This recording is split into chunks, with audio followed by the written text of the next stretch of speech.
प्रचण्डको पुच्छर समातेर हिँड्नु हो। कांग्रेस हुनु होला, एमाले हुनु होला, माओवादी हुनु होला, के हुनु होला, नयाँ हुनु होला, पुरानो हुनु होला, तर याद गर्नुहोस् यो देशमा अब लघु दृष्टिधारी प्रचण्ड पन्थीहरू एउटा खेमामा छन् र यो देशको दूरगामी हित चाहने राज संस्थावादीहरू एउटा खेमामा छन्। अब समय आयो विदेशीहरूको साथ सहयोग र समर्थन बिना नेपालमा चुनाव पनि जित्न सकिँदैन। चुनाव जित्यो भने पनि सरकारमा पुग्न सकिँदैन, सरकारमा पुग्यो भने पनि टिक्न सकिँदैन।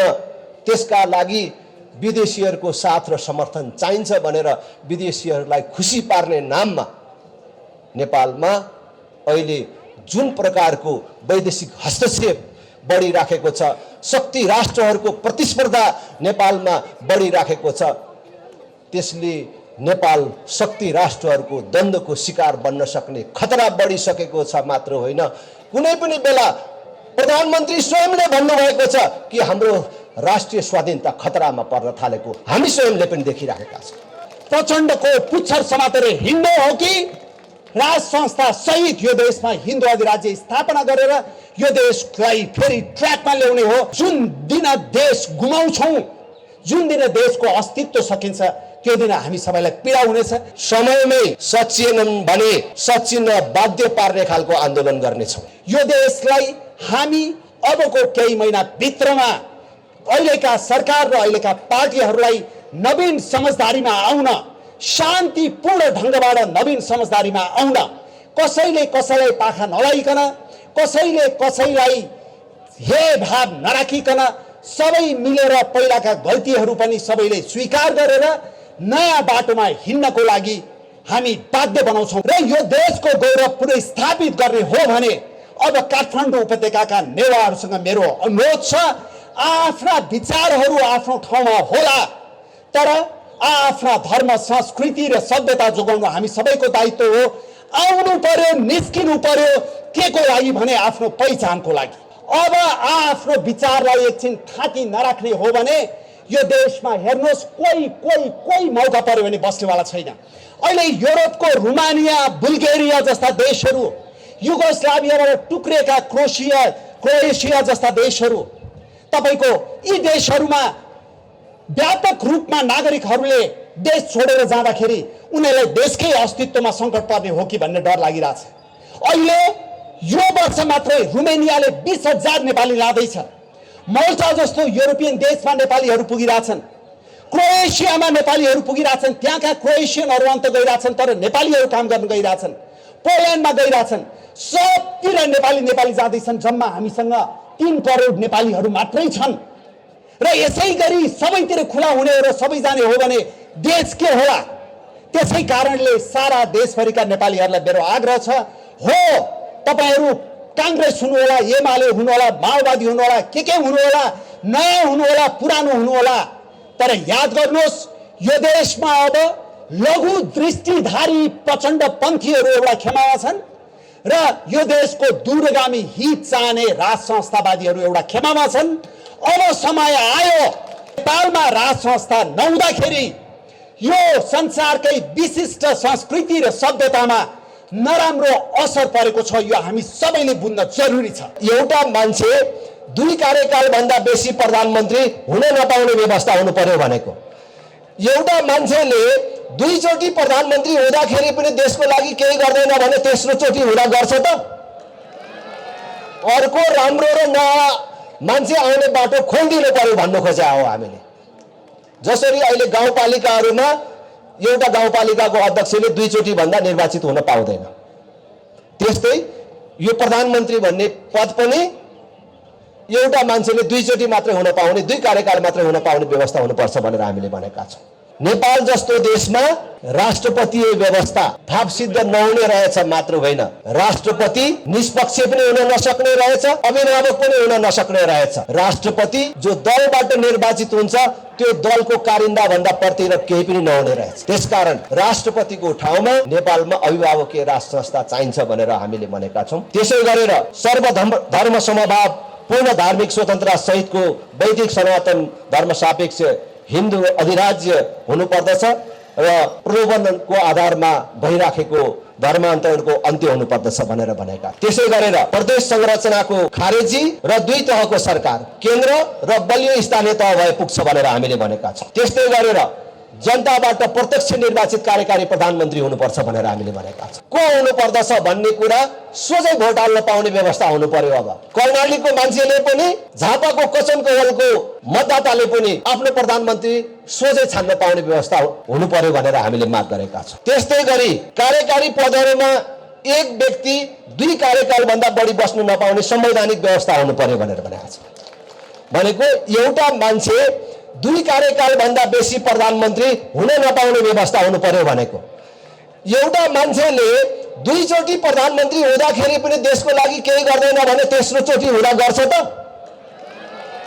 अर्को राम्रो र नयाँ मान्छे आउने बाटो खोलिदिनु पर्यो भन्नु खोजे हो हामीले।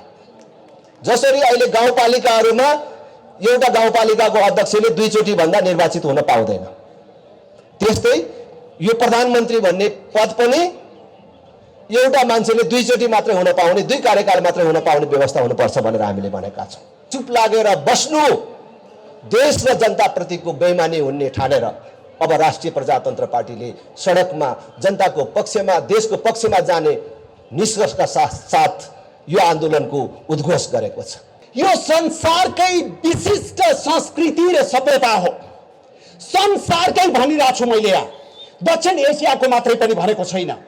यसको जुन एउटा समृद्धपना छ त्यो संसारका कमै संस्कृति र सभ्यतामा पाइन्छ। र नेपालमा राज संस्था नहुँदाखेरि यो संसारकै विशिष्ट संस्कृति र सभ्यतामा नराम्रो असर परेको छ। यो हामी सबैले बुझ्न जरुरी छ। 12 वर्षमा हुने खड्ग साट्ने जात्रा विधिपूर्वक हुन सकेको छैन। स्वयम्भूमा हुने सम्वेक पूजा विधिपूर्वक हुन सकेको छैन। भक्तपुरमा हरेक वर्ष हुने पूजा विधिपूर्वक हुन सकेको छैन। यस्ता धेरै उदाहरणहरू छन्। 45 सालमा राजा वीरेन्द्रले हाम्रै पार्टीका श्रद्धेय नेता डाक्टर प्रकाश चन्द्र लोधीसँग बसेर गरेको काठमाडौँ उपत्यकाको शहरी योजना र भू व्यवस्थापन यदि पारित भएर लागू हुन पाएको भए यो काठमाडौँ संसारकै विशिष्ट नेवा संस्कृति र सभ्यता बोकेको उपत्यकाको अनुहारै फरक हुने थियो। अहिले यो कङ्क्रिटको जङ्गलमा परिणत भएको छ र नेवा संस्कृति र सभ्यता निरन्तर रूपमा क्षयकृत भएर गएको छ। यसलाई बचाउन र यो देशको गौरव पुनः स्थापित गर्ने हो भने अब काठमाडौँ उपत्यकाका नेवारहरूसँग मेरो अनुरोध छ, आफ्ना विचारहरू आफ्नो ठाउँमा होला, तर आफ्ना धर्म, संस्कृति र सभ्यता जोगाउनु हामी सबैको दायित्व हो। आउनु पर्यो, निस्किनु पर्यो, के को लागि भने आफ्नो पहिचानको लागि।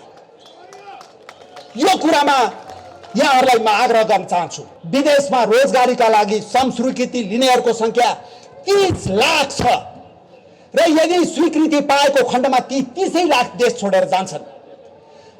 औपचारिक र अनौपचारिक रूपमा महिनामा 1 लाख युवाहरू बाहिर गइरहेछन्। कहिलेकाहीँ दुःख लाग्छ, ती युवाहरू गाई भैँसी बेचेर, जग्गा जमिन बेचेर बाहिर जान्छन् र बाहिर बसेर हामी जस्ता यो देशको दूरगामी हितको एजेन्डालाई लिएर अगाडि बढौँ भन्नेहरूलाई तथा नाम गाली गरेर बस्नुहुन्छ। उहाँहरूलाई र बाँकी सारा नेपाली जनतालाई म आग्रह गर्न चाहन्छु, यो देश गौरवशाली इतिहास भएको यो देश जोगाउने हो।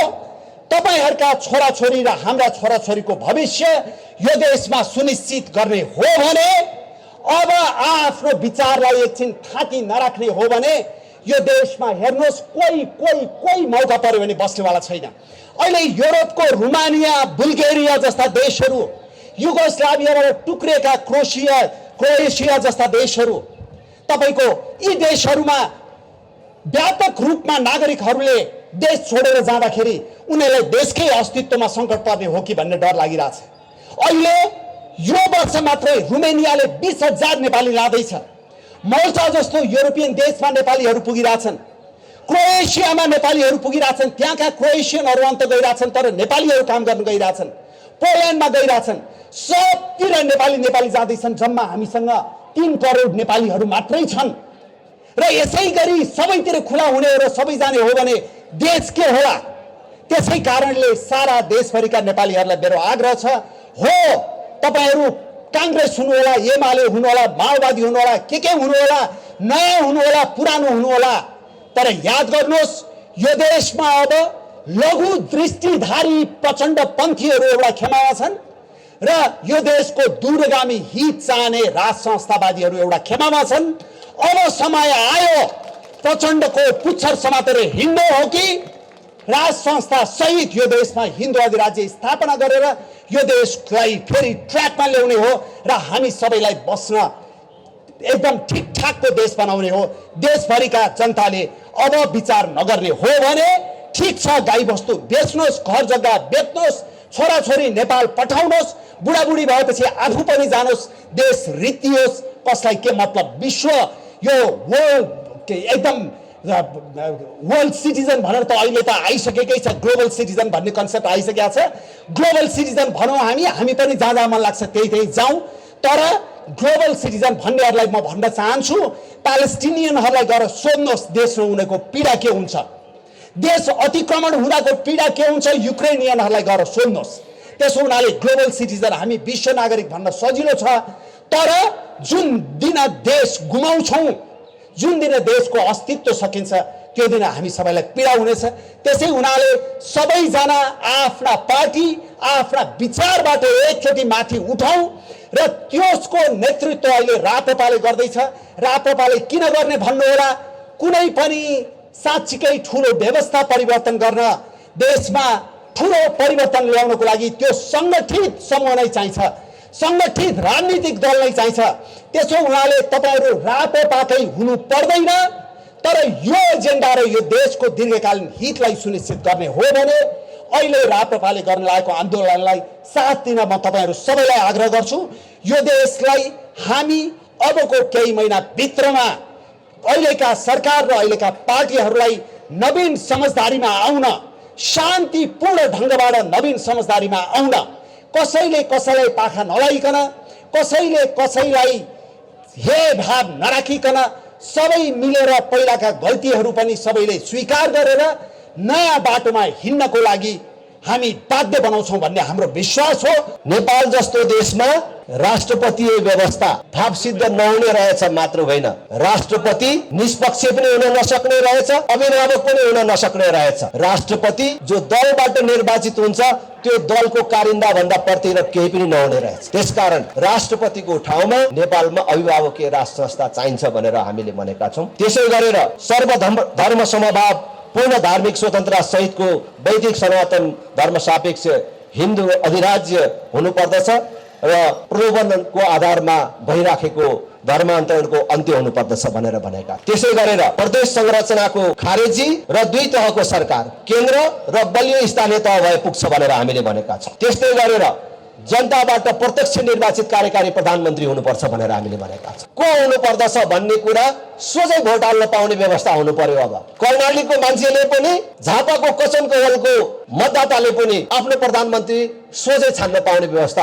हुनु पर्यो भनेर हामीले माग गरेका छौँ। त्यस्तै गरी कार्यकारी पदहरूमा एक व्यक्ति दुई कार्यकाल भन्दा बढी बस्नु नपाउने संवैधानिक व्यवस्था हुनु पर्यो भनेर भनेका छौँ। भनेको एउटा मान्छे दुई कार्यकाल भन्दा बेसी प्रधानमन्त्री हुन नपाउने व्यवस्था हुनु पर्यो भनेको। एउटा मान्छेले दुईचोटि प्रधानमन्त्री हुँदाखेरि पनि देशको लागि केही गर्दैन भने तेस्रो चोटि हुँदा गर्छ त? अर्को राम्रो र नयाँ मान्छे आउने बाटो खोलिदिनु पर्यो भन्नु खोजे हो हामीले। जसरी अहिले गाउँपालिकाहरूमा एउटा गाउँपालिकाको अध्यक्षले दुईचोटि भन्दा निर्वाचित हुन पाउँदैन, त्यस्तै यो प्रधानमन्त्री भन्ने पद पनि एउटा मान्छेले दुईचोटि मात्रै हुन पाउने, दुई कार्यकाल मात्रै हुन पाउने व्यवस्था हुनुपर्छ भनेर हामीले भनेका छौँ। त्यस्तै गरेर जनप्रतिनिधिहरूको संख्या तथा आवश्यकता भन्दा बढी सरकारी वेतनधारीको संख्यामा कटौती हुनु पर्यो भनेको हामीले। यो प्रदेश तहको खारेजी मात्रै होइन, अहिले स्थानीय तह, प्रतिनिधि सभा, राष्ट्रिय सभा लगायत विभिन्न ठाउँमा भएको यो प्रतिनिधिहरूको संख्या पनि बेसी छ, यो पनि कटौती गर्नु पर्यो भनेर हामीले भनेको हो। प्रदेश सभा त खारेज गर्नै पर्यो, त्यसले पनि प्रतिनिधिहरूको संख्यामा कटौती त हुन्छ, तर बाँकी अहिले दुई तहमा पनि, केन्द्र र प्रदेश तहमा पनि जुन जनप्रतिनिधिहरूको संख्या छ त्यो कटौती हुनुपर्छ। यत्रो जनप्रतिनिधिहरूको संख्या देशले पाल्न सक्दैन र यो आवश्यक छैन भनेर हामीले भनेका छौँ। त्यस्तै गरेर 7 नम्बरमा संवैधानिक निकायहरूको नियुक्तिमा राजनीतिक भागभण्डा हावी नहुने संवैधानिक सुनिश्चितता चाहियो भनेर हामीले भनेका छौँ। तपाईहरुले देख्नु भएको छ अहिलेको संवैधानिक अङ्गहरूको नियुक्ति, चाहे त्यो अदालत होस् चाहे अख्तियार होस्, दलका नेताहरूको कोर्टको खल्तीबाट निकालिन्छ को हुने भन्ने कुरा। जबसम्म दलीय भागभण्डाबाट न्यायाधीशहरूको नियुक्ति हुने, अख्तियारमा नियुक्ति हुने र अन्य संवैधानिक अङ्गहरूमा नियुक्ति हुने व्यवस्था खारेज गरिँदैन, तबसम्म निष्पक्षता र न्यायको हामीले कल्पना पनि गर्न सकिँदैन। त्यसकारण त्यसमा दलीय भागभण्डाको आधारमा होइन, योग्यता क्षमताको आधारमा नियुक्ति हुने व्यवस्था हुनुपर्छ भनेर हामीले भनेका छौँ। त्यस्तै गरेर 8 नम्बरमा सरकारी वेतनधारी तथा पेशागत दलीय भाती संगठनहरूको खारेजी हुनुपर्छ भनेर भनेका छौँ। सरकारको तलब खाने र पार्टीको भाती संगठन खोलेर बस्ने व्यवस्थाको अन्त्य हुनु पर्यो भनेर हामीले भन्न खोजे हो। त्यस्तै गरी कर्मचारी तथा कामदारहरूले सम्झौता वा प्रचलित ऐन कानुन बमोजिम सेवा सुविधा पाए नपाएको अनुगमन तथा कार्यान्वयनका लागि विशेष सरकारी निकायको व्यवस्था हुनु पर्यो भनेर हामीले भनेका छौँ। यो चाहिँ के हो भने हामीले उद्योग धन्दाहरूमा दलीय भातृ संस्थाहरू गठन गर्न प्रतिबन्ध लगाइसकेपछि मजदुरहरूको हकितको विषयमा कसले कुरा गर्छ त भन्दाखेरि त्यो सरकार आफैले हेर्नु पर्यो। उद्योगले दिन्छु भनेको सेवा सुविधाहरू अथवा ऐन कानुनले तोकेका सेवा सुविधाहरू उद्योगले प्रदान गरेको छ कि छैन, मजदुरहरूले प्राप्त गरेको छन् कि छैनन् भन्ने सरकारको तर्फबाट हेर्ने निकाय खडा हुनु पर्यो भनेर हामीले भनेका हौँ। 10 नम्बर सम्पूर्ण राष्ट्र सेवकहरूको सरसुविधामा वृद्धि तर भ्रष्टाचार नियन्त्रण र सुशासनको प्रत्याभूति भनेको हामीले अहिले हेर्दाखेरि हाम्रो देशको निजामती कर्मचारी अथवा जो राष्ट्र सेवक भनेर भन्छौँ, चाहे त्यो सेना प्रहरी होस् अथवा निजामती कर्मचारी होस्, अरू संस्थानको कर्मचारी होस्, उनीहरूको तलब वरपर छरछिमेकका मुलुकका कुनै पनि कर्मचारीहरूले पाउने तुलनामा छैन, अत्यन्त न्यून छ, कमजोर छ। त्यसकारण त्यो सेवा सुविधा वृद्धि गर्नु पर्यो तर भ्रष्टाचार गर्यो भने निर्मम ढङ्गले कारबाही गर्ने व्यवस्था हुनु पर्यो भनेर हामीले भनेका छौँ। देशभरि 11 मा निशुल्क र गुणस्तरीय सार्वजनिक शिक्षा र स्वास्थ्यको सुनिश्चितताका लागि आवश्यक उपायहरूको अवलम्बन गर्नु पर्यो भनेको शिक्षा स्वास्थ्य जस्ता विषय जनताको अधिकारको रूपमा स्थापित हुनु पर्यो। कुनै पनि नागरिकले अस्पतालको मुख देख्न नपाएर मर्न पर्ने अवस्थाको अन्त्य हुनु पर्यो कि कोही पनि मान्छे अजम्बरी हुँदैन तर अस्पतालको मुखै देख्न नपाएर मर्नुपर्ने अवस्थाको चाहिँ अन्त्य हुनुपर्छ। त्यो जनताको अधिकारको रूपमा राज्यले स्थापित गर्नु पर्यो। छोराछोरी पढाउन पाउने अधिकारको सुनिश्चितता हुनु पर्यो भनेर हामीले भनेका छौँ। र 12 नम्बरमा सार्वजनिक शिक्षा र स्वास्थ्यको सुधारका लागि विज्ञहरू सम्मिलित उच्च स्तरीय शिक्षा स्वास्थ्य सुधार आयोग गठन हुनु पर्यो। यसको लागि एउटा निष्पक्ष र उच्च स्तरीय आयोग गठन हुनु पर्यो भनेर हामीले भनेका छौँ। त्यसै गरेर 13 तत्काल सबै नेपाली नागरिकलाई स्वास्थ्य बीमाको पहुँच पुर्याउँदै बिमितलाई इच्छाएको अस्पतालमा उपचार गर्न पाउने सुनिश्चितता हुनु पर्यो भनेको अहिले सबै नागरिकलाई स्वास्थ्य बीमाको पहुँच पनि छैन र भएका बिमितहरूले पनि आफूले इच्छाएको अस्पतालमा उपचार गर्न पाउँदैन भनेको जसको स्वास्थ्य बीमा छ त्यसले पनि आफूलाई एउटा बिमार छ तर त्यो बिमार अनुसारको अस्पतालमा गएर उपचार गर्न पाउने व्यवस्था छैन। त्यसकारणले उसको बिमा सुविधा अनुसारको बिमितले जुन अस्पतालमा उपचार पाउँछ त्यो अस्पतालमा उपचार गर्न पाउने व्यवस्था हुनु पर्यो भनेर हामीले भनेका छौँ। त्यस्तै 14 भ्रष्टाचार न्यूनीकरण पारदर्शिता जवाबदेहिता र प्रभावकारी कार्य सम्पादनका लागि राज्यका सम्पूर्ण संयन्त्रको अन्तर्राष्ट्रिय स्तरको डिजिटलाइजेसन हुनुपर्छ भनेका छौँ। 15 मा 46 पछिका उच्च पदस्थ नेता तथा कर्मचारी र तिनका परिवारको सम्पत्ति छानबिन गर्दै अवैध सम्पत्ति जफत गरी दोषीलाई कडाभन्दा कडा कारबाहीको माग गरिरहेका छौँ। यसमा सार्वजनिक रूपमा हामीले भनेका पनि छौँ। यहाँ साथीहरूले नलेखौँ भन्नुभयो, यो छानबिन गर्दा सबभन्दा पहिले राप्रपाको अध्यक्षबाट सुरु गर्न भनेर भनेको छ। तर यो गर्नु पर्यो भने 16 नीतिगत निर्णयको नाममा मन्त्री परिषदबाट हुने निर्णयको छानबिन र कारबाहीको व्यवस्था आउनु पर्यो भनेको पहिले भनौँ आजसम्मै भनौँ मन्त्री परिषदले गरेका निर्णयलाई नीतिगत निर्णय भन्ने र जतिसुकै संस्थागत भ्रष्टाचारका निर्णयहरू त्यहाँबाट भयो भने पनि अख्तियारले हेर्न नपाउने, छानबिन गर्न नपाउने भन्ने जुन व्यवस्था छ त्यसलाई खारेज हुनु पर्यो र मन्त्री परिषदले गरेका निर्णयहरू पनि छानबिनको दायरामा आउनु पर्यो, कारबाहीको दायरामा आउनु पर्यो भनेर हामीले भनेका छौँ। एनसेल, ललिता निवास, व्हाइट बडी, सुन, नक्कली भुटानी शरणार्थी, गोकर्ण रिसोर्ट काण्ड लगायत सबै ठुला भ्रष्टाचारहरूको पूर्ण छानबिन हुनु पर्यो भनेर हामीले भनेका छौँ। यी विषयहरूमा केही हदमा छानबिनहरू भएका छन्, तर ती पूर्ण छैनन् मात्र होइन, कारिन्दाहरूलाई जेल पठाउने,